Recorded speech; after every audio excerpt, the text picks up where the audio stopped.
What is up, everybody? Happy Friday. Welcome back into the Nick Club Wrestling Happy Hour. I am your virtual bartender, Mr. Nick Teodoro. Joining me, as always, is my wife, my lovely tag team partner in life, Miss Nicole. Happy Friday. If you're new here, welcome in. Please be sure to subscribe and like in the comments below and let us know what you're thinking. We want everyone to enjoy a nice cocktail or whatever you want to drink, non-alcoholic, alcoholic, and some wrestling, and we're going to have some fun here on Friday. So, Nicole, it's been a week. It's been a week. We're here. We're Friday. We made it. I crawled into this day, but we are here. We're talking wrestling. I have my signature cocktail, Tito's orange juice, cranberry juice, a little more orangey than usual. But Mr. Nick, what are you drinking over there? My usual red wine for the evening. It has been a week. And where do we start? Well, I throw this out here. Last week, we kind of ventured into the all-elite wrestling world that we haven't really talked as much about in the last couple of shows, and staying hot with one of the things that they always tend to do with their surprises, but the least kept surprise in professional wrestling, one of the least worst kept secrets, I should say. Least worse. We open with Mercedes Mone, formerly known as Sasha Banks in WWE, has now signed and is officially all elite. She made her debut Wednesday evening on Dynamite. Well, Big Business, which everyone kind of assumed was going to be something to do with her. It was in Boston. Boston's her hometown. That's where she's billed from. So Big Business in Boston. We can put it together like the Last Dance in Chicago was for Punk, like the worst kept secret. And obviously, I think Tony Khan makes it very, very obvious. Oh, absolutely. And she's going to be a great acquisition for the women's division of AEW. But she comes out and cuts a promo. I actually didn't realize, I know she's going under the new moniker. Instead of the boss, she's the CEO now. She's the executive. She is graduated, if you will, to the CEO, which I didn't realize. And as she came out, again, the same cadence as the whole CM Punk. So everyone's going CEO. So it actually got over way more than I thought it would, than I even realized. And again, big miss, great on her for changing up the moniker or her alias, whatever you want to call it, her nickname. But big miss on WWE's part, regardless. So, I mean, same kind of idea and character, right? But she comes out, cuts a promo about how she loved and missed the wrestling world and appreciated all the support she's gotten over the last couple of years, basically since she left WWE, and done all her different ventures. And she's excited about, tearing it up in AEW. So, for me, a little underwhelming. But again, I didn't have high expectations for her to begin with AEW. And we've seen AEW drop the ball on a lot of this talent. But I'm hoping that, Tony will really throw her into this women's division and really invest more, because now you're seeing it. Again, personally, I've told Nikki this. I was a little disappointed that she didn't go to WWE, because I see the built-in storyline of her and Jade Cargill as just a perfect tag team and, connection. Jade's her heavy type situation. I would have loved that, but I get it. She probably went where the money was on that end. That's what it was. I don't think there was rumors that there was talks with WWE, but she wanted to get paid. And because I think in WWE, Charlotte's the highest paid women's wrestler. And I think there's I can go down the whole diatribe of obviously men making more money in wrestling than women. And I think she got the big money contract. And I think that kind of opens the door for other female wrestlers to be asking for more money or getting to be paid on that level. But anywho, on her debut, I don't know, again, it was so obvious. We knew it was her coming out. She come out and did their babyface promo. To me, I like heel Sasha, heels her and Bailey in Brooklyn when she ripped off the Dusty thing and she threw it at Izzy, and that was like, I like heels Mercedes. Honestly, I don't think you can bring her in as a big heel yet. But it seems like they're going with is she's probably gonna have a program with Willow because that's the match she got injured in, and like she was supposed to win that belt, but she called the audible to have Willow win it because she knew she was hurt. And I think they didn't realize like the severity of her injury. They thought she'd kind of come back earlier than she did. And apparently she's been on the books with AEW for like 2 months. I think she signed in like December, but like Tony didn't want to debut her if she wouldn't be ready to wrestle. So I think that's smart on his part. Be like, hey, here she is. She's not going to wrestle for a couple months. But I think it looks like she's going into a program with Willow, which is good because I also didn't want to see her go straight into the title picture because I really like Timeless Tony Storm. I really like Deonna Purrazzo. I think they have obviously more mileage on that program. So I think Willow and maybe going after Julia Hart and maybe getting the TBS belt and then come back around to Women's Championship. Yeah. I can't wait to see her and Britt Baker. Again, I can't wait for Britt to be back. I love Britt. Well, you know how I feel about Willow Nightingale. She just does nothing for me. She's very dull and boring. So, but she comes out dancing and so happy. But they, whatever. So yeah, I'm happy to go to sleep too. Anyway, but she puts me to sleep. She's literally boring. There's nothing about her that intrigues me. Like I just think she's just awful. Regardless, so this begs the question of the topic. Then I'm going to throw this out here to you, Nicole, and to our audience here. And I would love to hear, where does she rank? Like, she got a big pop, hometown pop. We remember the CM Punk pop. Where does she rank in the greatest AEW debuts of all time? And where would you put her? Middly. There's definitely, which we'll get to, better ones. I think they probably had some, like, ones. I think she's in the middle. I think I'm ready to see her in the ring. I think she speaks more volumes in the ring than I love wrestling. I love Eddie Guerrero. I love Boston. Yeah, like I want to see her hit some people. To be honest, and maybe down the line they will sit her heel. I think she's better as a heel. But we'll see. But for me, she's middle. So middle. So I would agree. I would tend to agree. But for you now and for our audience, what is the greatest? Greatest. I can't even talk this morning. You're so this excited. Afternoon. So AEW's been around for a couple years now. They've had a lot of debuts. What is the greatest AEW debut of all time for you? Ladies first. I'm gonna stand up for this one so you guys can see my shirt. It is Mother Flippin' Mr. Brody Lee, R.I.P. Rest in power. I loved him. I loved his debut. Well, I really loved him in WWE as Luke Harper, Wyatt family. I think when he had that little bit of run by himself with the IC belt, Chef's Kiss, should have kept that going, but Vince is like, let's see. So back in 2020, his debut was actually the first week of shutdown.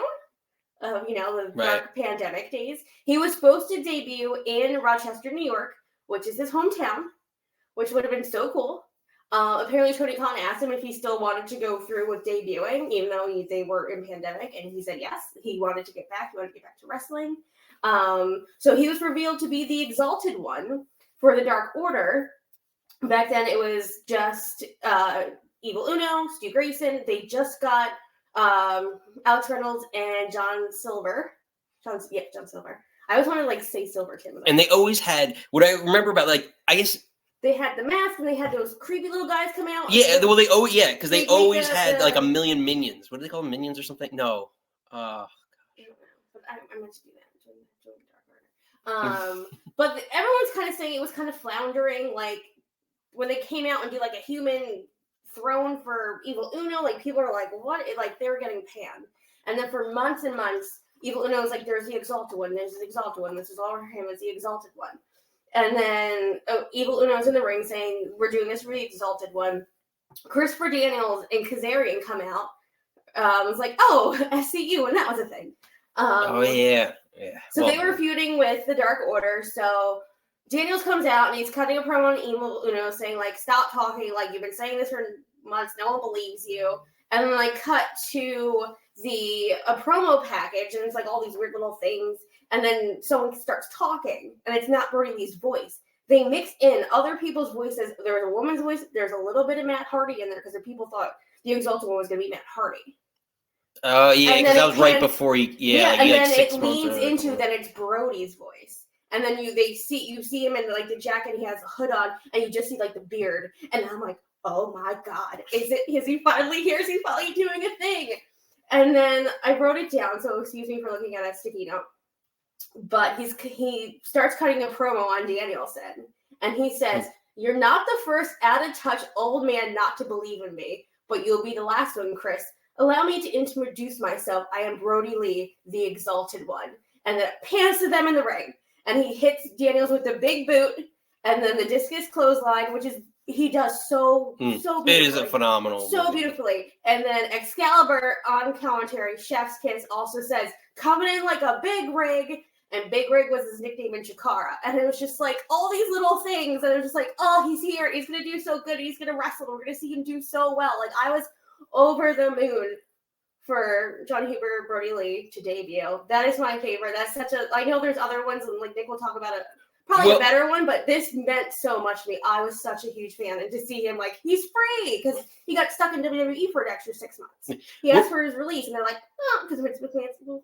What was nice about that whole storyline is that, like, it kind of brought you back, and everyone kind of, like, I feel like Impact tried to do it probably with a bunch of their storylines, like that dark group, like the Ministry ripoff of, like, you know.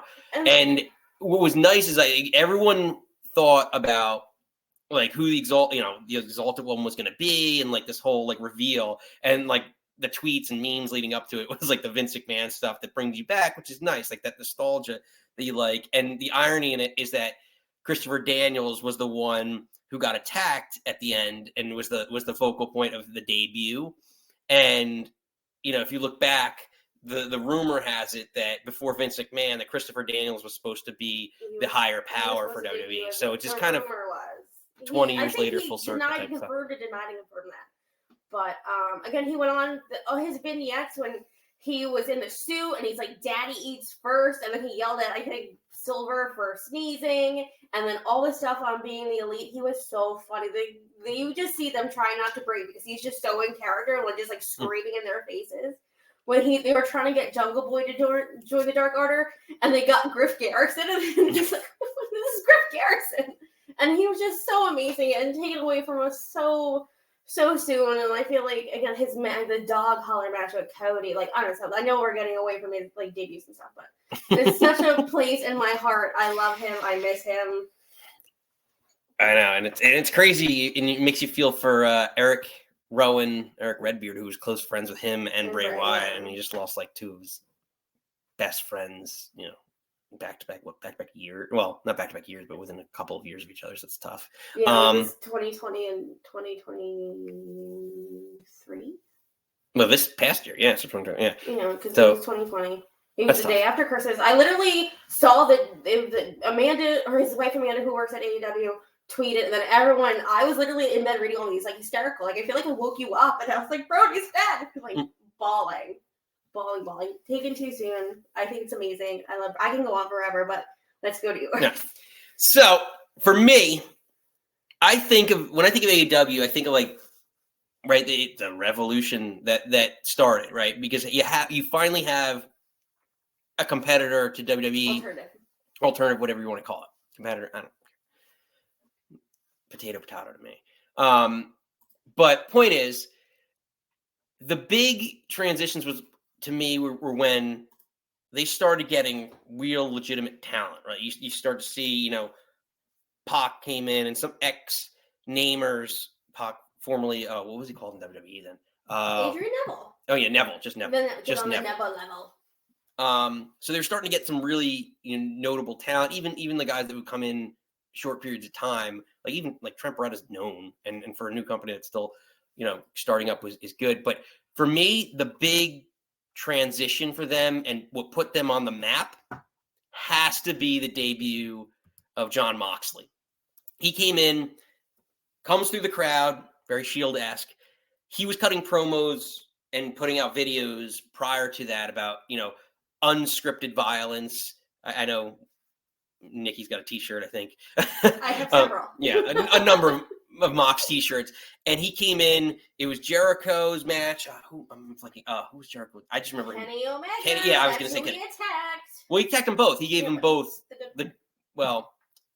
the paradigm shift now. It's not. It wasn't called. It was called Dirty Deeds formerly in WWE. It's the Death Rider in New Japan. I guess he's got a different name everywhere, but for it. But just seeing him come in, he was a free agent, and you didn't really know. And then he started doing that stuff where he was on the indies, just bouncing around. It might even started before then, and you just didn't know where he would show up. And sometimes when you have a guy who's a former champion in WWE, they bring that star power wherever they go. And he was a guy who was still pretty white hot, and everyone really liked him as Ambrose in WWE, and even on the indies he was well known. So him coming back to the character that he wanted to be, he said he wanted to do a lot of death matches and being just literally just unhinged, hard, I would say a hardcore type wrestler. He would have been perfect, like an ECW champion type guy. Yeah. And him come in and basically put his stamp on the company, because Jericho was already there. Omega was, one of the best wrestlers in the world at the time, but still getting, I would argue, United States exposure. He comes in and just legitimizes the company and just complete, hate to use the pun, but a complete paradigm shift for the company. So that was, to me, the greatest. This is one of my favorites too, but I wanted to talk about both of them. But when he, hit Kenny on those big stack of coins for Double or Nothing, and just look at his face, and he's just screaming, you're just Mox is out. He was doing those vignettes, and he was literally, and it's still his Tron, the barbed wire, he was breaking out of jail, and he was just knew the creative in WWE was terrible, knew when that one promo he had to do that he was not re-signing, and then pretty much they didn't come to terms, and he just left. He's the first one that didn't get stuck and you can't leave. He's just I'm not re-signing, bye. And he just he just wanted to do all that stuff and have the creative freedom, and you could just see he's having so much fun now, and you just see the look on his face that's just this, he loves this so much, and for him to finally have the creative freedom to do all that again, unscripted, he hated being scripted. When you can just have him just walk around the back, he's a great talker, such a great talker. Yeah. Oh, yeah. One of the best of the modern, last 10 years for sure. When he does, oh my god, one of my favorite. Well, again, it's not me, but him and when him and Kingston do a promo, they're sitting in a trailer and they're playing with fire. It's just they just talk, and it's been captivating. Cannot. Yeah, he's another great talker. Eddie Kingston's phenomenal, but we'll get to that later. Regardless, so I kind of parcel out debuts, and I gotta shout out to one of our listeners here, Steve M. Punk, who actually mentioned, he wrote in for the show his favorite debut, and now he was talking, I think, all over professional wrestling, which we can get to, and feel free to call in and let us know, because again, this is for AEW, WWE, Impact, whatever you want to talk about. It's pro wrestling, it's Friday night, whatever you're thinking, about the industry. But he mentioned his favorite debut was WWE's or WWF's Chris Jericho in 2000, and how great that was. But honestly, it's honestly someone who in AEW kind of qualifies for both. Even his debut, he just signed. He showed up at the press conference, just I'm signing with AEW, and the precursor to Jon Moxley, it could have argued he changed the game too. So it was Jericho, and then I think Jim Ross came a couple weeks after, and everyone's all right, this company might not be just messing around for a quick hot pay-per-view. And I think them getting Tony Schiavone is a big deal. But yeah, I mean, talking about debuts all time, and we'll take some call-ins about that. That is one of the greatest pro wrestling debuts of all time. Well, I definitely agree with Steve that they had the countdown for forever. And then he just comes out and he does his pose, and you're just Oh my god! And again, it was with The Rock. I'm not necessarily a fan of the. I don't like The Rock, but when he was like the great one, who in the blue? What is cheer. it? Who in the blue hell are you, or whatever he said? I was like, ugh. But that whole I agree. I do think that's the KY jelly plan. That was your Y2J plan. I got the KY jelly, and they just went back and forth, and it was so. And he had the crowd. Like Jericho had the crowd going. Go Jericho, go, and they started going with him. It was so great. What a great debut. Yeah, and two phenomenal talkers, and you just need that. And I think, ironically, in Jericho's book, he writes about that. The opening of his book is talking about how, of course, Vince McMahon just completely shit on that debut. He's like, "You're not worth the money that I paid you. Like, this is awful." Had to touch old man. Yeah. So classic Vince. But I also raised the question. So most debuts, right, have been typically like in ring, out of ring, a promo. They show up, they attack somebody, they do something like Moxley attacked somebody. A lot of people, it's they're in a match, they screw somebody over, or they show up and cut a hood and jump out, and they're like, oh, unmat, take their hood off, or oh, it's them. So I throw this question out because it's interesting, because you never think about the actual in-ring debuts at a company. And I think about this in general in the pro wrestling industry.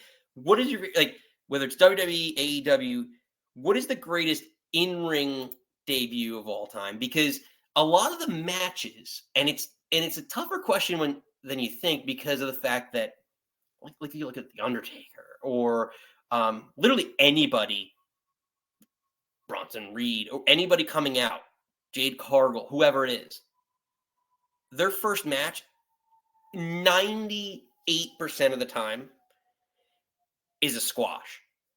And I got to give credit to AEW, because most of their debut matches are a lot more in depth than that. They actually at least let the person who's just taking the fall actually get over and get their spots in. But it's really hard to find a match where it's like, this was actually a really good back and forth match, that it wasn't so-and-so getting, Braun Breaker or whoever, getting their spots in and just hitting 3 trademark moves and then their finisher, so you see how dominant they are. And looking back on it, I came up with one that, and it may be because just the industry, right? And my best in-ring debut has to be WWE Royal Rumble, got to be Taz. So Taz was debuting, and there was all the vignettes talking, again, leading up to that, where it was like the 13th and I didn't for some reason, I don't know if I was watching ECW as much at that time or really at all. Didn't really know who Taz was, to the point where I thought, because he wore the towel on all the promos, I thought he had long hair, and I was so shocked that he had a mohawk at the end. It threw me off. I was like, what the fuck? So he comes out, and it's actually Kurt Angle, who's on an undefeated streak, and one of the greatest of all time, right? Another guy who you could argue, great debuts and everything else, great wrestler, just picked it up so fast.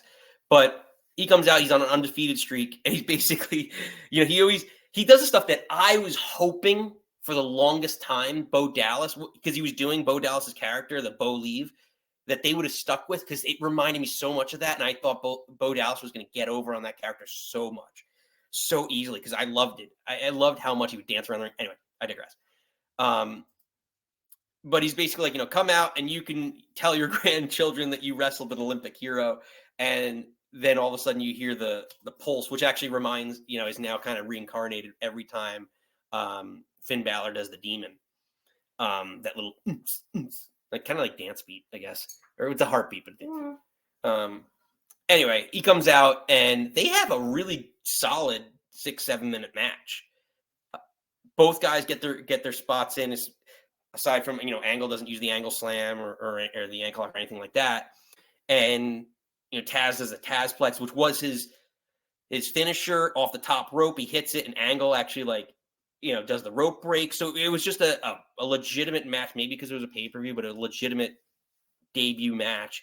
And ultimately, Taz chokes out Kurt Angle with the Taz mission. And ironically, it peaked like perfect announcing and knowing what was going on. But basically, Jerry Lawler was like, that's a chokehold, that's a chokehold. And then the next night, Kurt Angle comes out. I was like, it was a chokehold. I'm still undefeated.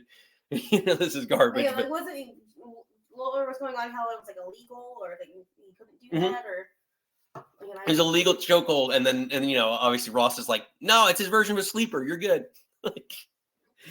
But his son, who's in AEW, Hook, who I also love, is now doing the same move, but he's calling it Red Rum. Right, exactly. Murder backwards.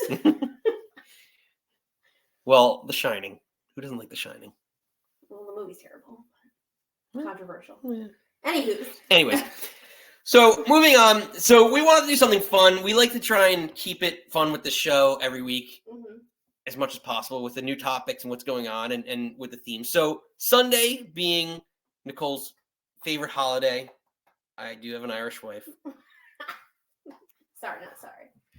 And being that Sunday is St. Patrick's Day, we figured what better a topic to talk about than Irish wrestlers. So what I'll throw out there is, who is the greatest Irish wrestler of all time? Now, I have a couple names up there. Now, I will throw this out there and make it a broader statement in saying it can be someone who's a character or actually like legitimately is Irish. If someone says Hornswoggle, yeah, image for you. Yeah, if you say Hornswoggle, I will beat you with a shillelagh. So, Nicole, I will defer to you. No, thank you. Ladies first. Well, it's a double theme because again, March is Women's History Month. So, and then it's St. Patrick's Day. So I have to talk about my girl, Becky Lynch. She's incredible. I think it took her a while to get to where she is because unfortunately, you're Irish, you have an Irish accent, let's put you in some green and make you do a jig. And she hated it, and it was terrible. And then she finally went into her steampunk phase, and then the evolution of the man, and now she's like the top. To me, I think she's best going right now. Again, that she won the Elimination Chamber. She's going to Mania. I don't think she's going to win, unfortunately. But I think it's someone that now that they've moved, they don't make her jig anymore. But it's they allude to her being Irish, but that's not her character. And I like that so much more. The Irish lass kicker. Yeah, and but then we've moved so far. Obviously, that's not her moniker, nickname, whatever you want to call it anymore. I think she's just someone that I'm Irish. That's not. It has to be my character. Look at all the other things I can do. And again, her promos back then were just ugh. But now, she's just so evolved, and I think someone that Irish people, Irish women, all women, just people in general can look up to. I think, and I'm excited. I do want to get her book, to be honest. That's coming out soon. I'd be intrigued. I've heard things about the first page of that book. Oh, the picture? Yeah, they're supposed. So for all you Becky Lynch fans or just Seth Pretty Rollins. Lady fans, or I guess Seth Rollins fans, yes, he's there too. They're my favorite couple. I tried not to look at that side of the page, but regardless, those of you that are fans of either of them, I guess, yeah, that first page will be fun for y'all. Regardless. But anywho, bringing it back. So that's who I want to spotlight. Becky, Irish, not only a lass kicker, but an ass kicker. I think she pinned KO at a house show a weekend or two ago. Oh no, she was phenomenal, and I gotta say, everything. But same goes for even Cody Rhodes. Cody Rhodes, there's some people that just I don't want to say gave up on, but I just didn't think would pan out as well as they did. Is with what happened early on in their careers. It just it's you're not getting over, and I just don't see you getting over. And then Cody Rhodes, it was that dark character for me, and And Becky Lynch was like, all right, you're a good wrestler. I could tell that, like, energetic. I see, she's good looking. I could see why she has a fan base, like, but couldn't really get into, like, just like every other, like, really good wrestler. He's like, I can't really get into your character because you need something else to be invested in the matches. And then finally, I feel like, she broke her nose and that happened, and the whole man thing. And it was just like that was what changed. And then she started, like, it was crazy. It was like, that gave her the credibility or the confidence, maybe, I don't know, to be like, all right, F it, I'm just going to go for it. And then she started cutting crazy promo after crazy promo. Finally gave her again, not be, I'm Irish and I can kick your butt. Like, have more depth. And I think once she did break her nose and maybe whatever, and then she was like screaming on top of when they went back up the steps and just blood, maybe the adrenaline or whatever, like, oh yeah, maybe she can be and do more. Right. No, a great one. And we're going to go into this because we're going to kind of debate this, because there's a lot of really good ones. And I showed that the first three, and there's probably a lot more. Let us know in the comments. Let us know. We want to hear from everybody, and I'm sure we have some callers on the line that are probably gonna let us know. But for me, I kind of defaulted, and maybe this is the easy way out, to Sheamus, because I just felt like he's had such a great career in WWE, and maybe I'm a WWE guy more than you are, but I felt like he's had such a successful career, especially like a main eventer, bouncing around different titles, world champion, tag team champion, just got over. I was never a huge fan, but I respect him as a wrestler and what he's done, and like the character work he's done, and like everything, just how he's grown over the course of his career. So for me, it's Sheamus.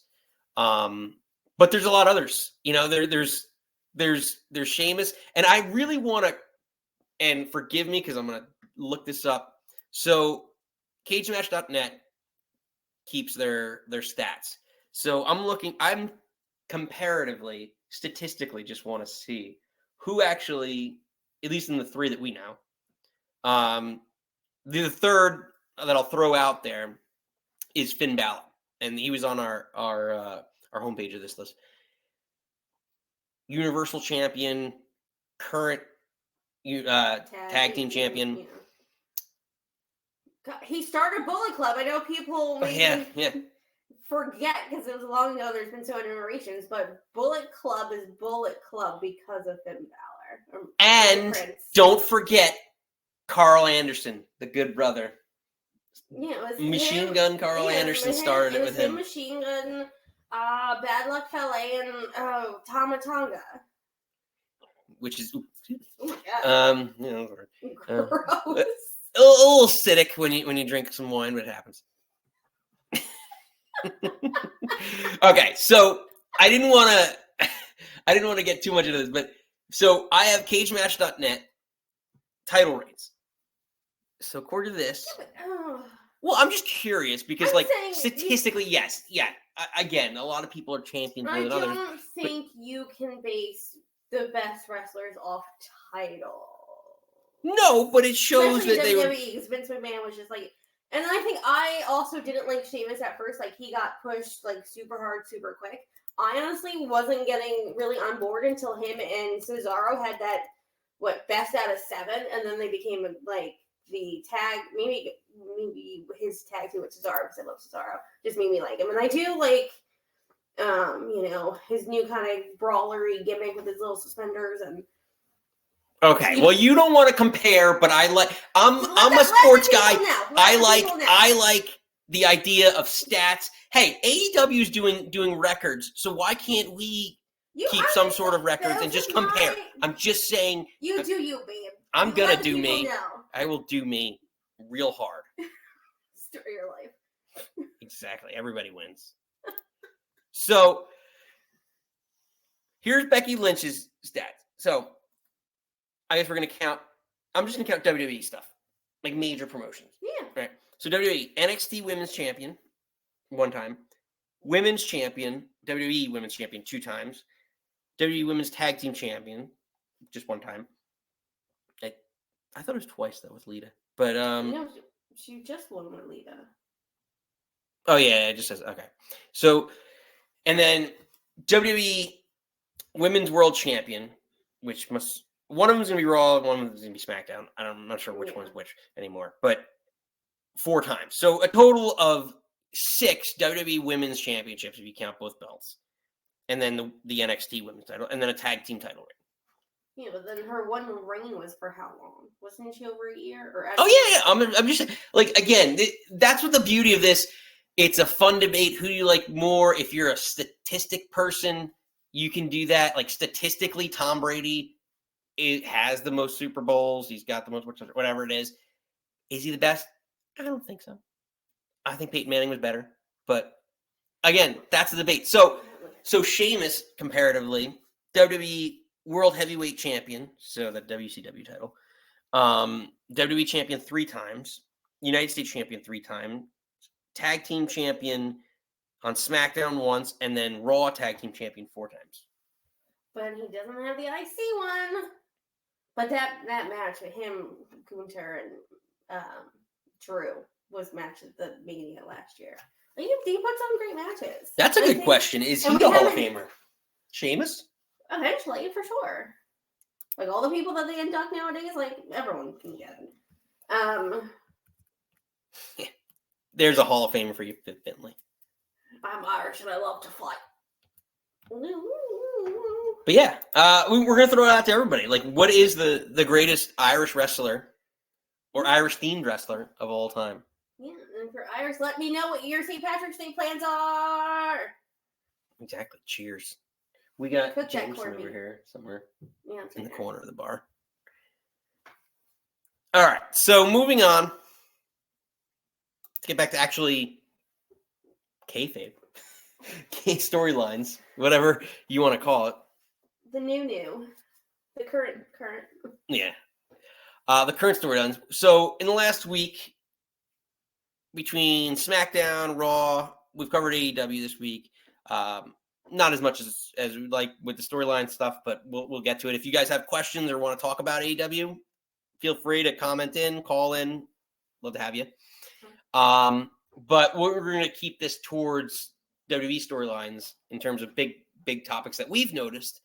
And last Friday, the confrontation went down, or another confrontation between Rock, Roman, Cody. Well, it was set up on Raw that Cody and Seth were going to go to SmackDown to formally accept the challenge that The Rock and Roman Reigns dished out the week before.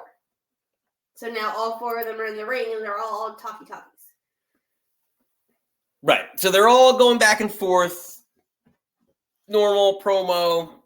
The Rock's basically running down Cody Rhodes saying you have to accept this or basically you're a coward. And then Seth yells, "Will you shut the hell up?" and accepts the challenge. So, yeah, in a nutshell, Seth Rollins accepted the challenge on behalf of the tag team, which planted the seed. Well, can we say one thing before you go into the next thing? Okay. Well, which prompted the slap? Because I'm like, we're saying, oh, you slapped him. Let's say why you slapped him. Okay, yes. Sorry. So that's why you're here. You keep me honest. Love you. So, of course, Rock is running down Cody and makes a weird, you have older siblings, and also says, a Hall of Fame brother. So, shout out to Dustin Goldust. But then, mention that there's an age gap obviously there's an age gap between his older sister and Dustin. And then because Dusty Rhodes had a couple wives. So he had 2 kids with the one woman, that's Goldust's mom. And then got with Cody's mom and had 2 other kids, Teal and Cody. So he's like, oh, well, the age gap, was whatever years. He's like, you're a mistake. Which is ironic because The Rock's got kids. His daughter, Ava Raine, who is the NXT Women's Champion. Okay. Or not. No, NXT General Manager. General Manager, sorry. I corrected her once. I did it.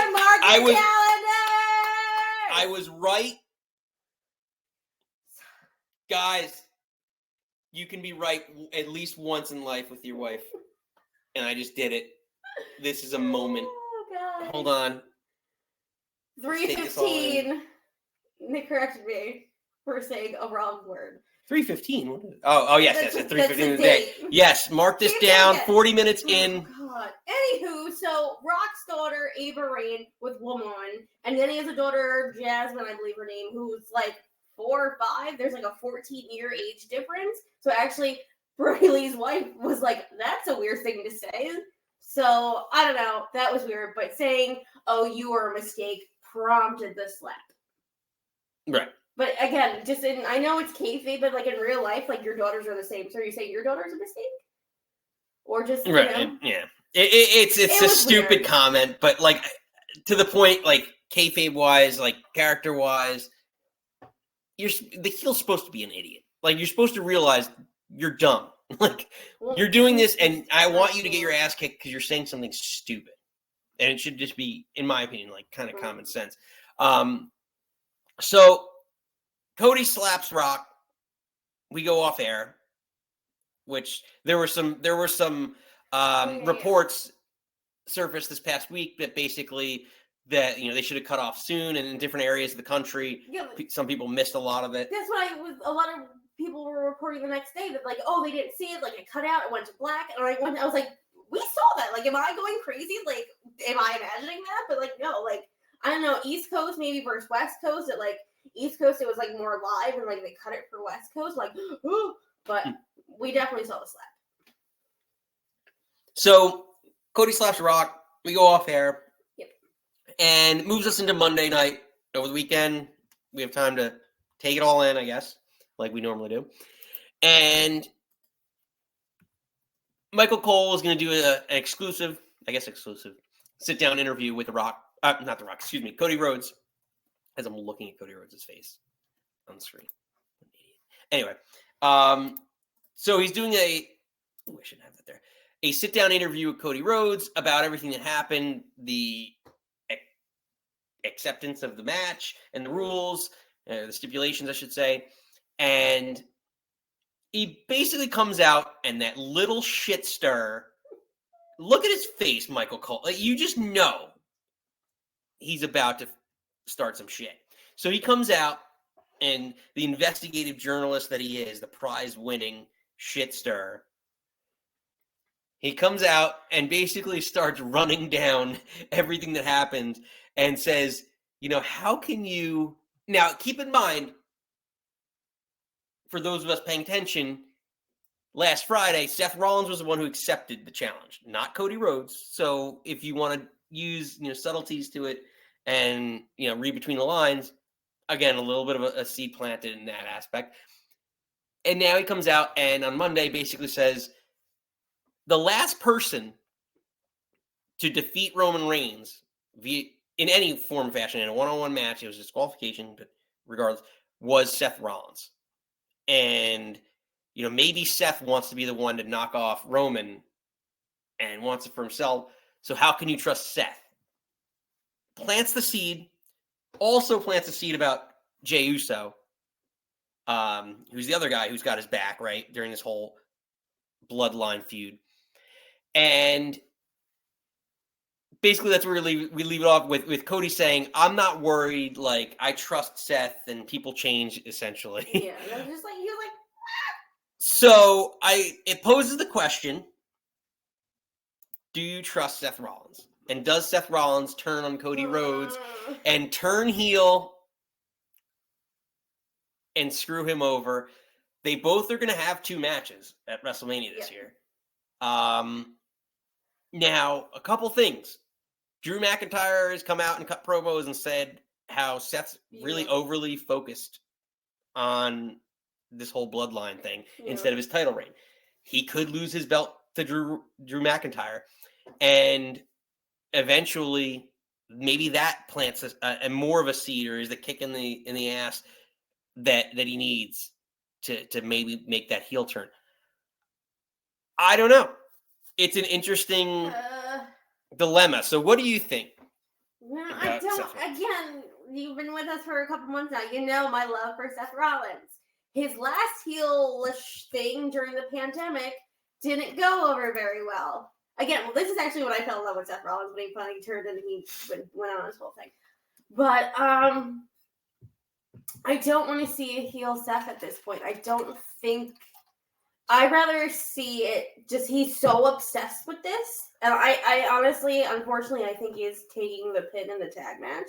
And I think that's more fodder for, I think Drew's going to take the belt off him too. I think he's just going to lose everything. And maybe that turns him something. I don't want to see him turn on Cody, even though he kind of has that MO. But I think it's more that, like, he's going to lose the belt to Drew. And Drew's going to be like, see, you underestimating me. You were so worried about this. You should have been worried about this and your belt, and now you don't have one. I don't know. I don't want to see a heel Seth. I want him to drop the belt to Drew and then go away for a little bit. I want him to heal up his back and heal up his knee and hang out with Rue. Like, just, I think sometimes, as much as I love him, I'm kind of like, absence makes the heart grow fonder sort of deal. Like, I think he needs to step away for a little bit. Gotta disagree. Honestly, I love a heel Seth Rollins. He's always been better cutting heel promos. The last one wasn't good. The only reason I would agree with you about him not turning heel is because there's a lack of good faces at WWE right now. And LA Knight's one of them. What the fuck? Sorry. Cody Rhodes. What did he do? Cody Rhodes and LA Knight are the only two I could think of that are just consistently. Like, honestly, one of the biggest faces right now might even be R-Truth at this point in time. But don't, Sammy is, but he's lost so much. I'm talking about, like, all right, sorry, I should clarify. Main event level face. Because Sammy lost that. Like, he had it last year, and if they gave him the belt or did something with the momentum, maybe still. They should have had the tab belts longer. Well, honestly, no, I don't know. I don't think it matters that I think that dilutes, like when you're talking about main event talent, like last year, if you were going to make Sami Zayn an actual legitimate main event, consistent main eventer, and when I say main eventer, I mean a guy that you stop putting him in the title picture. He or she, I should say, clarify. And they're still important near the top of the card because no matter who they feud with, gets over. Like AJ Styles is a legitimate main event talent to me who is just lost in the card right now. But like that type, there's not many faces there. So that's the only that are at that main event level. Cody and LA Knight are the only ones. I would say maybe Jay. Jay's getting there, but his mania, he declared on Raw and he's going after his brother. Right, and he has no singles titles to his name to right.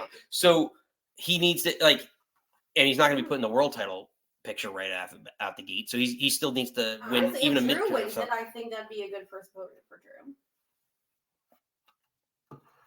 Yeah, but he's not going to be he's still my view is you're not a main eventer until you've at least won that title or had consistent main event match where you're super over. Like LA Knight needs to win the belt, needs to be a world champion to be a main event talent where he can go and they can put a card on in Biloxi, Mississippi and put LA Knight versus whoever. You name X person, it doesn't matter, and people are going to go in and chant LA Knight, and whoever they're against is going to get that organic heat because of the fact that it's LA Knight you're facing, and he's just so over. There's no faces that are like that. That's the only reason I wouldn't turn Seth heel, but I still love a heel Seth Rollins, and here's the reason why. He always is great at leading stables. Don't think he's going to have a stable. Not the point. He's a great talker, face or heel. Mm-hmm. But the whole organic storyline of he's consumed with something, right?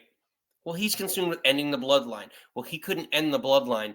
And if there's some sort of quirky finish where it was because he took a bullet for Cody Rhodes and that's why they lost the match or something happened, and then he's extra beat up for his match with Drew where he loses the belt.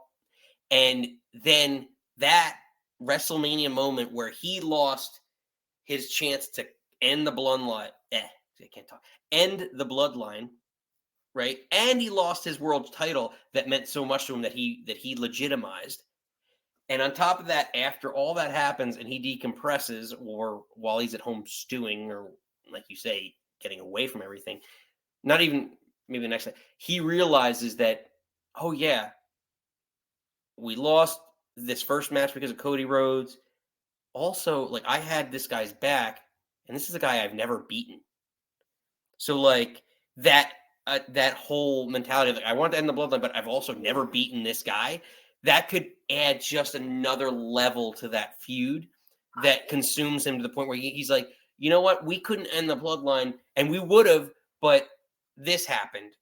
Something in the match. I don't know. I can't tell you right now. Like something quirky happened in the match where he took a spear or something for Cody, and then he ended up taking the fall, and that spear or whatever through the table or something stupid or exaggerated is what injured him and softened him up for his match with Drew. And it's just a downfall that started because of Cody Rhodes. I think Cody Rhodes still needs to win a belt, but I would love to see us heel Seth Rollins Cody Rhodes feud. I think it plays into it. Few things. So I guess my worry is that they're just going to turn him heel to get Cody over more, and I guess maybe that's the point of it. But I don't want it. I don't know, maybe it's like the Daniel Bryan thing. It's like, oh, he got beat up in the first match. How is he ever going to do the second match? And it's like, oh, well, the Bloodline beat him up, and his tag team partner did it, so he's this triumphant baby face. Then great. Then what is Seth after that? I don't know. I'm fine with him turning heel after Mania, but I don't want it to be at Mania hitting Cody. No. I guess the scenario that I'm presenting is he's gotta lose twice. Maybe he a double turn with Rock and Rollins makes perfect sense to me. Night 2, the Bloodline rule. He takes whatever the tag match is. It becomes no DQ because the Rock. Remember, the Rock's on the TKO board. He can do whatever he wants. So maybe he says, "Oh, it's no DQ." Something crazy, right? Because then we'll see Jey Uso, we'll see Solo, we'll see Jimmy, all that stuff get involved, and maybe it's something he pushes Cody out of the way and takes a spear through a table or something or that, and then he loses. He's softened up for night 2. Where he loses earlier in the night, the opening match to Drew, and he starts as Bloodline rules and the chaos ensues. He starts to grab that jealousy because he's lost 2 of the things that matter the most to him, which was ending the Bloodline and retaining his belt. And now the man I was trying to help to do this, who's not pulling his weight. I don't know. Everything about it makes me feel like it. No, I just think it's one of those situations where, maybe he gives him a curb stomp and he kicks out of the curb stomp, and then Rock later in the moment turns on Roman because they're teasing that oh well, the Rock's the bigger star. Roman's maybe Rock doesn't fully turn. It's just the egos between Rock and Roman that turns them, and then evens the odds. He gives a rock bottom, and then we're all square even again. My concern, I know it's gonna be a Bloodlines rule match or whatever they're calling it. I'm just worried that they're gonna overbook it and have so many crazy things happen. I just want Cody to win clean. I don't want him to win because someone did a thing and this happened and that happened and that happened. He needs to win clean. He's gonna win with a pin, and it doesn't matter. Clean. Not that the Rock hit Roman with the belt and he covers him. That would be terrible. No, it's not gonna be a rock bottom for a chance. It's not gonna be like the Miz did years ago with John Cena. That's what I'm worried about. No, it's not gonna be like that. It's gonna be more. My view more as the Rock evens up the odds because Seth turns and no one expected Seth to give the curb stomp to Cody, and he walks out on Cody. The shock ensues, and as Roman goes to go over, maybe Rock gives him a rock bottom, or Cody kicks out of the curb stomp, something along those lines. Where later in the match, again, Rock sitting there looks at Roman, and again the 2 egos. That's what they're teasing. That's what I'm getting in the underlying storyline is that they're teasing the 2 egos. The Rock has been saying he's the biggest ego. That's what makes more sense than the Rock just being a double agent. I know that a lot of people, internet community have said he's a double agent. I think it makes more sense that The Rock he's with Roman right now because of the family. Like, that's the whole gimmick, right? The bloodline. No, but his grandfather and Roman's grandfather had the blood oath, right? They did that whole thing. That's the storyline. So the idea is that, The Rock is such an egomaniac as a heel, just like Roman is an egomaniac as a heel. And that's what breaks up all heel tag teams, all power trips, is that they're both egomaniacs. And then eventually it comes down to, like, how many times do we see it at the Royal Rumble? Oh, we're going to go as a tag team, as a unified, as a collective unit, and we're going to beat the crap out of everyone until it's the last two, and then someone screws someone over. So, like, I think because everyone's out for themselves. So I think it's something along those lines, which actually lends itself better to the storyline that we've been seeing than just Rock being like, all right, I'm going to give him rock bottom. See, we were in on it the whole time. I don't know. I think he needs to hit the crossroads. I don't know how many he has to do, but that move has to happen, and then the 1, 2, 3. I just don't want any shenanigans, or like I want it just to be clean. And I know it's not going to be clean, and I think that's what I don't know. Well, one thing's for sure is that based off of Cody's promo at the end, this is the end of this story. Whatever this story is. Well, yeah, that was the other stipulation, that he's not allowed to challenge. Yeah, so this is it. And we're all in. It makes me, I don't know if it telegraphs it too much, because he has to win now. And then also, they did that stipulation in AEW. He lost to Jericho, and he never was able to go back after that belt, and then he just occupied the TNT championship space. So, I don't know. I'm worried, but we'll talk more when we get to predictions and closer to... We're still on the road, babies. We got 3 more weeks. Yeah, 3 more until WrestleMania. And so, just letting everyone know, we're here every Friday, just to bring it back. Every Friday at 6 o'clock for Wrestling Happy Hour, leading into basically 7:30, depending on how many people start listening in. So tell your friends. Make sure you join in every Friday at 6. But we're going to try and bleed this in some way or another into SmackDown. So on Friday night. So again, make sure to tune in. So we're going to open up the phone lines here. Yeah. You tell your friend. Bring your friends, and we'll be friends. That sounds good. That sounds much better than whatever I said. But I think that was I think it's a biggie.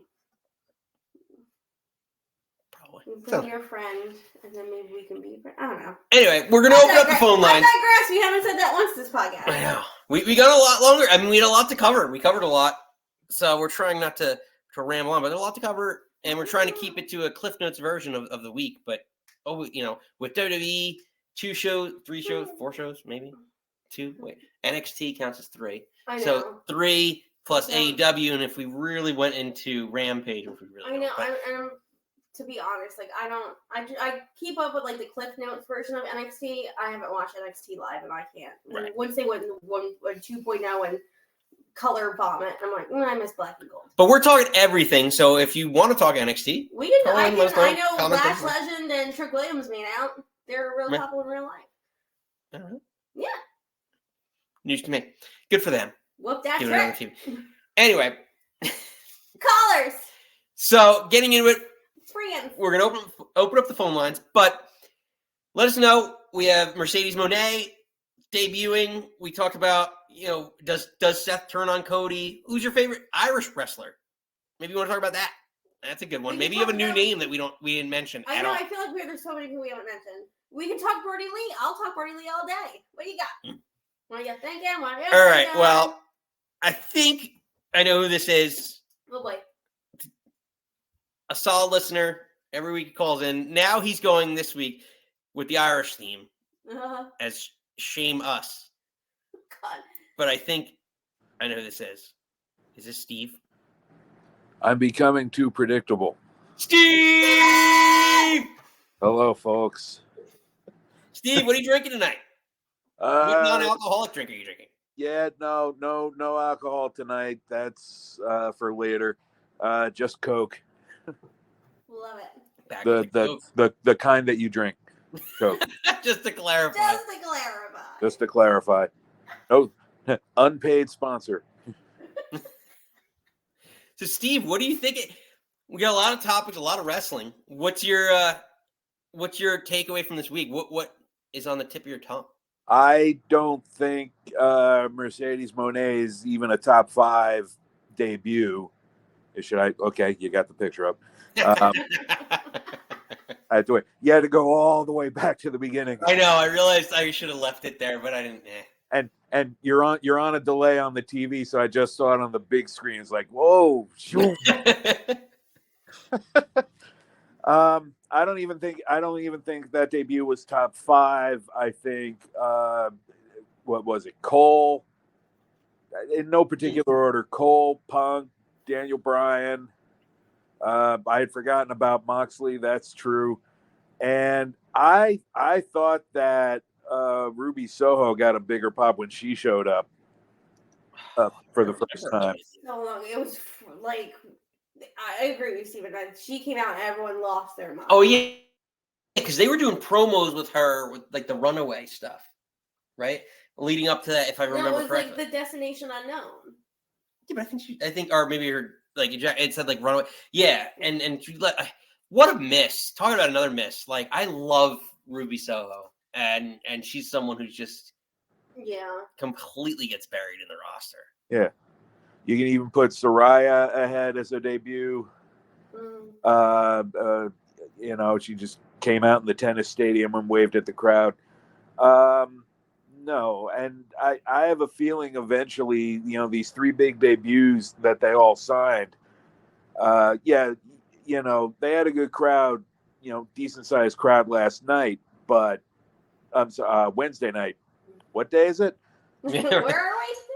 Steve, it's happy hour. It's Friday. It's happy Friday. Hour time. Yeah. Throw 'em up. I was not in the office today, so it's Friday.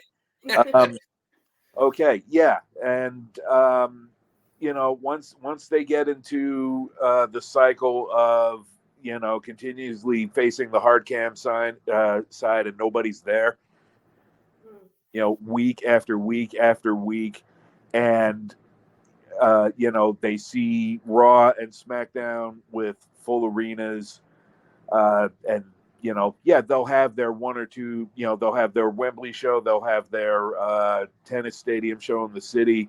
In the meantime, the shop across the street is having like 8 or 9 sold out stadium shows a year, and they're going to start to get wandering eyes. Or in Monet's case, there's still the pursuit of Hollywood, as soon as the Mandalorian begins filming again. Well, you make a good point. So this report came out, I think yesterday or very recently. And so she came out and Mercedes did an interview where she said she's still, she's not closing, which, I mean, to be perfectly honest, like who closes off the idea of going back to the biggest wrestling company? Like you'd be stupid to say like, I'm never going back to WWE. Like, but regardless, she did that interview saying, and it was very, very recently saying like, I would definitely consider going back to WWE. So everyone's like, she said she knows she will go back. Yeah. She said she has unfinished business everywhere. And you literally said that, like, it was like Monday or Tuesday. So, like, a day or two before you're about to debut for another company. Apparently, there's also a report that a lot of women in AEW were like, what? Right. Like, she took the offer. I don't think she's making as much as Okada, but she might be. At this point, I wouldn't be shocked if her offer was like 3 years, $9 million. If they gave Okada like 13 over 3. I have to see what Charlotte's making because it's just over Charlotte. But see, here's my thing: is if you're gonna spend that kind of money, like and I don't know exactly how much you make, but you're talking like that's main event money. Like John Cena was making in the millions, Undertaker, like in their prime, they were making in the millions, tens of millions. You better move the needle for the company. And I just don't like even WWE. I don't see her ever doing that. Nope, me neither. And as far as those the statements she made on that podcast, which, as I understand, it got edited out of the final version of that podcast. So if Mone finds herself on Rampage in a feud with Sky Blue, she knows exactly who to blame. Right. Yeah. Hey, Sky Blue's getting over, and she's coming to New Jersey, our local state, in another month for a signing, actually. And I'm blanking on it, but she's coming for signing. I don't think the AEW is actually coming around here anytime soon. Sky Blue might be just as over as Mercedes Moné by then. You never know. That's true. A lot can happen, over weeks and months. So listen, and if earmuffs, Nicole, earmuffs, wife. But if they keep showing pictures of her butt like all the males are doing, earmuffs. I said earmuffs. We're muting her. Bro. She can't. Bro. If they keep showing pictures, I'm telling you, she might get over more. Like how many? You're I feel disgusting. like whatever. Disgusting. I'm just saying what everyone else male is thinking. why I can't possibly comment. I know Bailey's butt's better. Let's be honest. Oh. Bailey. But I mean, the ratings came out and they didn't do very well. And I know they didn't officially announce that she was going to be there that night, but everybody knew. Everybody knew she was going to be on the show. I mean, please, they named the show after her. Yeah. Well, you called in last week and you kind of alluded to it and got us on the topic when you called in. You're like, oh yeah, everyone really knows, and we both chuckled because everyone knew it was the least kept secret in all of professional wrestling. Yeah, pretty much. Yeah. Like, oh, surprise, surprise! Look who it is. So, Steve, let me ask you, because you always have unique takes on this. Who is your?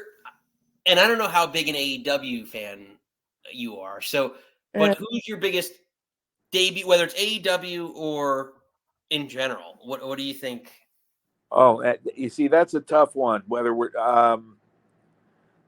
I can tell you what. Well, the Jericho debut stayed with me as far as first wrestling match. I mean, Santino won the Intercontinental title his first match. So. Very true. What a great true. One. But man. But let me give you a dark horse one that stayed with me all these years. And yes, we're going back to 90s ECW for this.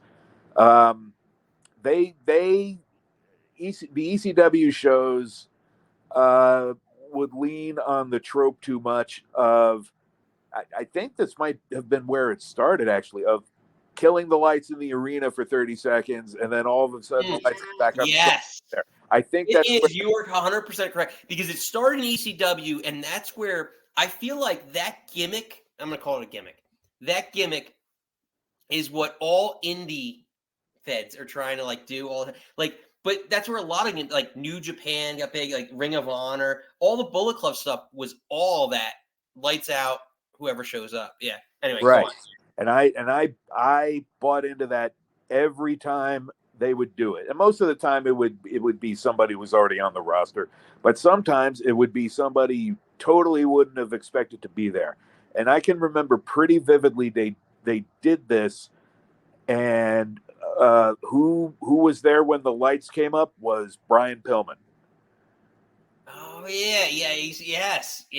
And that was right. Was he in he was in WWE at the time, or was he? No, he got WCW to fire him. Right, and ECW was just the. I mean, I don't know if it was common knowledge that he was on his way to WWE, but ECW was happy to have him for, the short time that they were going to have him available, because any kind of a known name to that would help continue to draw the crowds that they were drawing. Yeah. Heyman was great at that.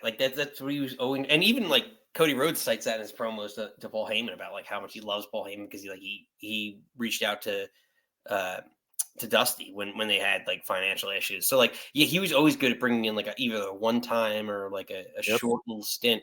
And he was the pioneer in doing being smart about here's a star that I know can put over my next talent and just bring them in for a short period that I know can elevate somebody. And and even Lights Out. I always think Sandman always, I feel Lights Out, he would show up, or Rob Van Dam and Bill Alfonso with the whistle, just like or Sabu. Sabu was really. I feel like Sabu was probably actually, now that I'm thinking through, was the one I associate the most with the lights out and just like him doing all the crazy Arabian face busters on the chair and just destroying himself. The fact that guy can still like he did the AEW match like probably around a year, maybe even less than a year ago now, and was it MJF? Who did he do it with? Gosh, I'm blanking on. I feel like it had to do with MJF challenging someone, and he put someone through. Cole, didn't he? It wasn't against Cole, but like Cole was with him.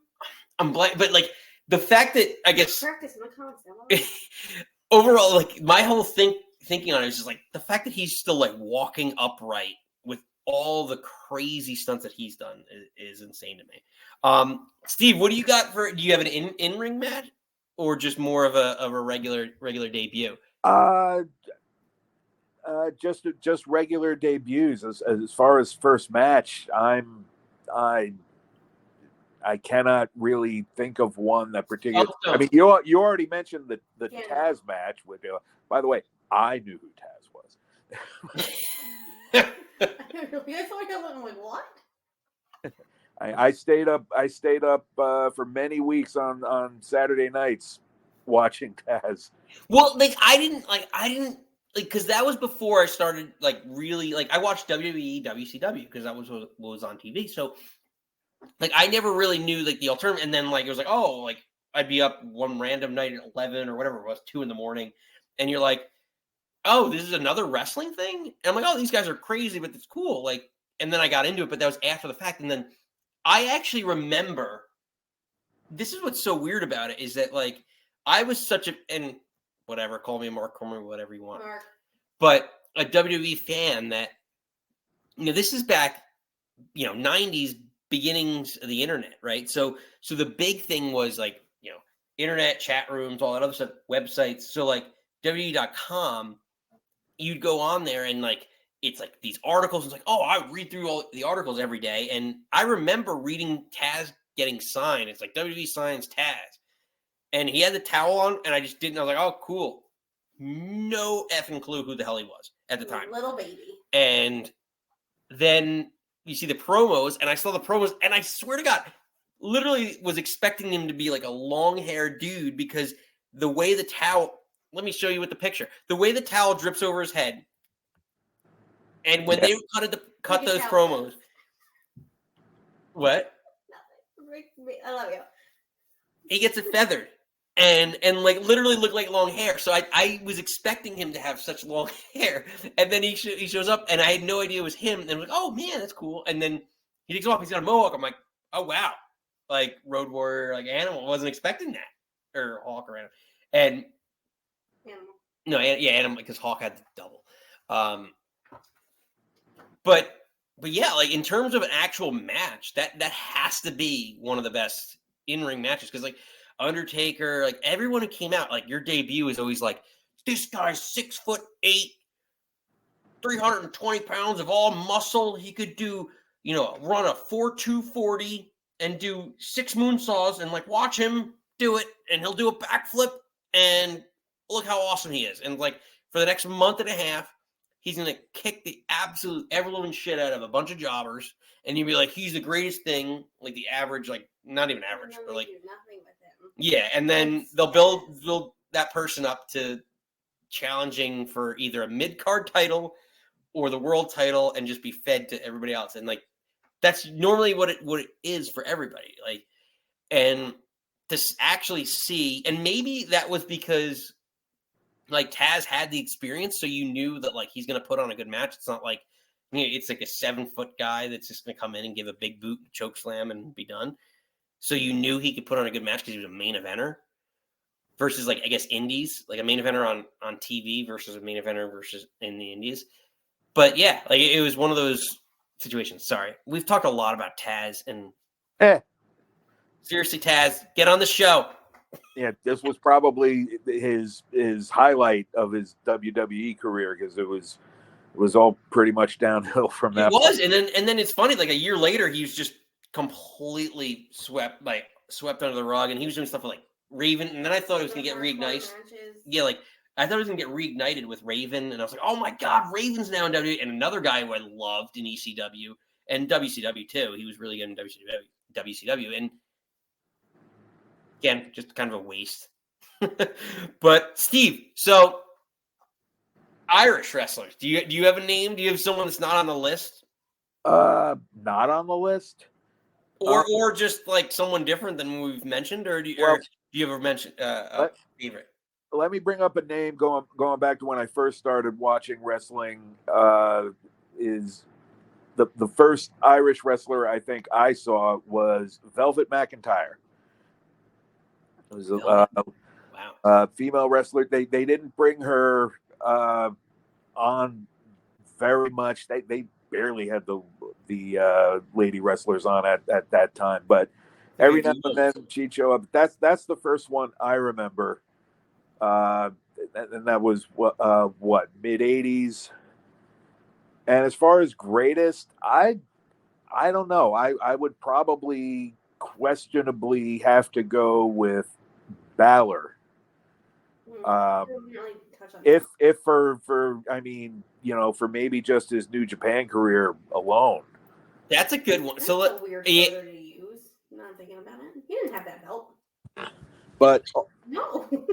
But well, also shout out to Finlay, not so much for his in-ring career, which was all right, but I mean he shaped the women's division to what it is today. Between him and later on Tyson Kidd joined him.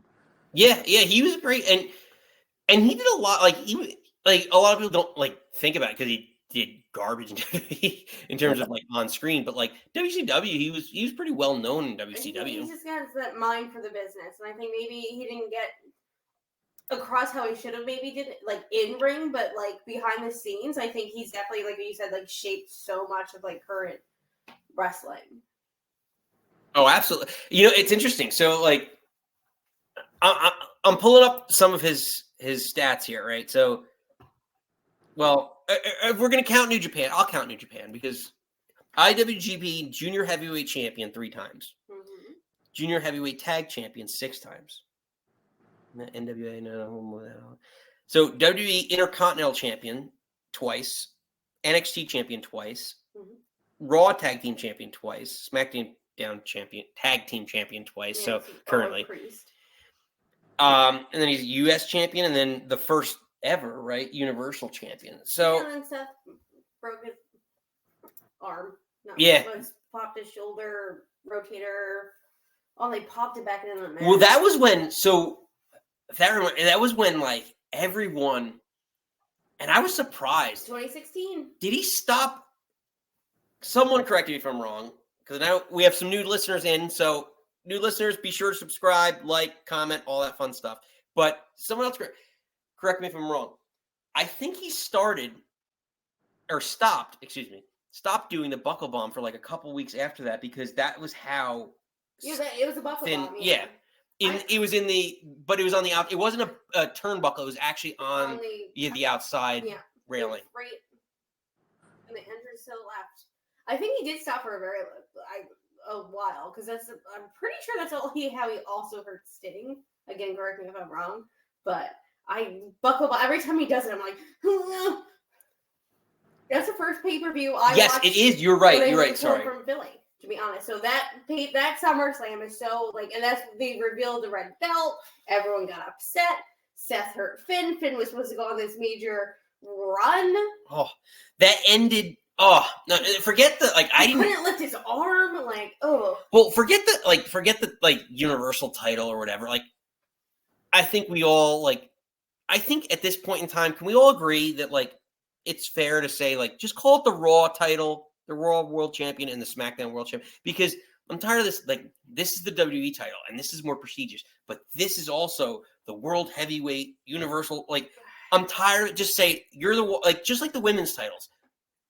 You're the Raw World Champion. What they are anymore? Yeah, but there's so much like every time we unify the titles, and then we go right back to. All right, well, Raw needs a belt or SmackDown needs a belt, so we're going to create some other stupid belt. So much. And technically, Rhea's belt, the lineage, is the SmackDown belt from Charlotte, even though she's on Raw.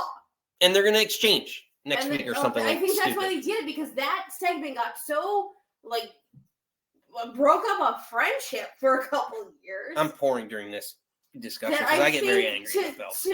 I am going to disagree with you wholeheartedly. I think it's better to not have it labeled to Raw or SmackDown, because that's when you can transition people or not have them tied to one brand because of that Becky Charlotte thing. They were supposed to hand it over. It didn't go smoothly. Charlotte threw the belt. It looked real bad. So I think that was kind of the impetus for them to not kind of. I just feel like titles are more generic. Well, again, they have so many titles. There's too many. Can I just say this? There's too many titles. First off, there's too many. There's too many. I love this. I've had a unique take. Too many titles. Okay. Everyone thinks there's too many. Everyone knows. Yeah. Okay. All right. Not a bold take. But regardless, can we just get all right? Let's leave one women's champion. Like that makes it so much more valuable to anyone that's holding the belt. You can. Well, that's the thing. They're having two men's champions, and you have two women's. Same thing. Like yeah, exactly. Like one tag team champion. Not within what we have right now. And then divide it. I feel like they're going to divide. Oh my God, we'll talk maybe next week or we get to meet it. A 6-pack scramble tag team ladder match at Mania. That's 12 men in a ladder match. That's gonna be bananas. Let's get it. You want to get into it? I don't care. I love the idea of It's gonna be crazy. So there's 12 people in a ladder match. Yeah, if it's 6 tag teams, that's 12 men. Let's do math, my babies. But that's a lot of people to be in a ladder match. Yeah, but as long as Joey Mercury's not in it, we're good. Oh. Nobody. Soon? Too soon? How dare you? Is that too soon? He's not listening. They're awful. Brett Steve was still on the line. Just, listening to mom and dad fight.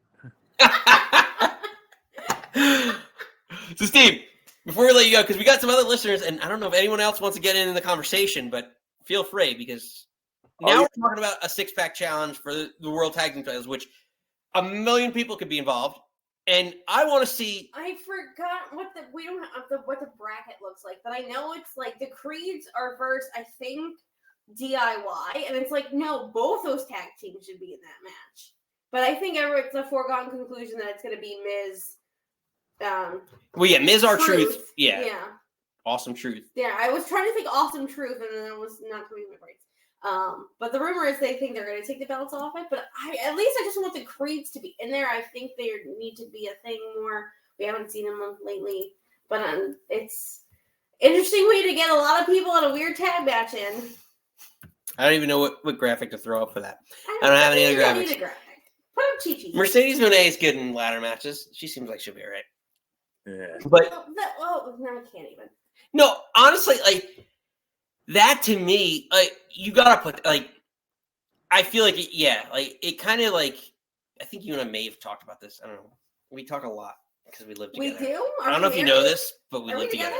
Where are you? This is not my house. This is not my beautiful life. This is where I park my car. Oh my God, what have I done? But I lost my train of thought. But no, I got it back. So I feel like this is a way of replacing Money in the Bank. Right? Like we used to have Money in the Bank every year, like a ladder match at WrestleMania. And it was so cool. Made it on pay-per-view. I would love for it to go back to be a Mania thing. I'm just thinking, again, my Brody Lee, when they had WrestleMania 31, when they had that amazing 7-person ladder match for the IC belt. When Daniel won it, Brody Lee was in it. Stardust was Stardust, and he pulled out the dusty ladder. I remember Dusty Ladder. Or is that the other? It's in some ladder match. He pulled out a Dusty Ladder. It was black and with a yellow polka dots. But anyway, no, WrestleMania 31. So I just rewatched a lot of Brody Lee stuff. But anyway, I think this is great. We're bringing back big multi-man ladder matches. I think 12 might be a little much, but I'm excited to see it. No, for sure. I'm pretty pumped. I just think that whether it's DIY or I hope they get in, you can't put oh my God, the Viking Raiders or AOP in that match. Viking Raiders are not a thing. Eric's injured. I'm saying like a bigger, I guess, regardless, like AOP, like a big. You can't put a bigger tag team in the match. Oh, that's another thing. Unless they put AOP, and that's probably the way. Maybe they put AOP and the Street Profits on the card, and getting that feud onto the WrestleMania card is by. Well, it's been terrible, I'm so because I love that group together because I think they could do so much, but they're not going to do anything. Yeah, I digress. But the idea, like, I want to see some people like put the New Day in there, Kofi in the ladder match at WrestleMania. You know, there's gonna be a nice spot, like, or what Kofi and Woods doing a spot, like, get some tag teams in there that are gonna be, as Matt Hardy would like to say, spot monkeys. Like, I want to see put Ricochet in there with Braun Strowman's not gonna be back, but like, give him some sort of tag team partner. That but I also don't like throwing in people either. Like, do your established people, like the Creeds, like DIY, like New Day, like Street Profits. Well, the Creeds, I would even argue that I love the Creeds, and let me get this straight. I like the Creeds a lot, and I think they have a great future, and I really want to see them do great things in WWE. I don't want them in the ladder match because I think that ladder match is not fitted for them right now. I want them to get built up as a good tag team, whether it's face or heel. I don't really care, but it's like the Steiner brothers. That's kind of what I want to say. So in that match, I want to see a bunch of people that should be in a ladder match. That's it. Steve, I know you're still on the line. Any last thoughts? Sorry, we kept you on. That's all right. Two quick things. One, did anybody else think Muhammad Ali was already in the Hall of Fame? I said that to Nick. I was like, wasn't this a thing? Like, yeah, wasn't he already there? And two, since they finally closed out this storyline, what do you think Cole did with the antlers? Oh, I don't want to know. They're on I hope a mantle somewhere or on a mantle. Yeah, maybe I shouldn't have asked that. I don't want to think about it now. Yeah. Don't ask questions But you already know the answers so to. Excited. Yeah, that was a funny moment. Again, and this kind of goes back to just like what we talked about on one of our first shows, like the commentary team of just like having McAfee and Cole. Like, he just has fun. They have fun with each other. That's what makes wrestling fun. It's not as much as I love The Rock, who claims he's making wrestling fun again and cool again. No, he says cool again, but it's the fun parts of it. It's those little things, the nuance that makes it fun. So, agreed. Steve, you've been great as always. For the next caller, thank you, folks. Thanks, Steven. You, sir, are cut off. Too much Coke. Too much Coke. Someone's gonna soundbite that. Sorry, Steven. Make me meme. Well, with that being said, luckily no one got banished. No one made any. Well, when we have Steve calling in, it's hard. It's hard. Steve makes a lot of good points. Besides this Norman Smiley comment. Yeah. We have to still figure a good name for Steve, who's one of our. I know we always yell Steven at him. I think. I don't want to say like. I don't know, like there's got to be like a prop. No. Steven, let us know in the comments down below how would you like to be. Someone let us know. He always has a new name. I yell Steven. I think it's great. Socrates Steve, the Prophet. I feel like the Prophet sounds good, but it doesn't roll off the tongue. So we need something. But regardless, it's been a fun one. If anyone else wants to call in, let us know what you're thinking, but it seems like the lines are closed. That being said, any last thoughts? We're going into The Rock is going to show up tonight in Nashville. The People's Champ. He's supposed to do another thing. He's supposed to do another song. What's it when he's at the what was it? Why is that blinking? When he cut that promo and he sang the song and he yelled at he turned those like Hollywood Rock playing the guitar. Yeah. He's supposed to do that again tonight, and I skimmed through because he's cutting another like 9-10 minute promo on like Instagram. I can't watch him for 10 minutes on fucking social media. There we go. Basically. But he cut another promo and basically he like now ran down. It's like, your crybaby mother.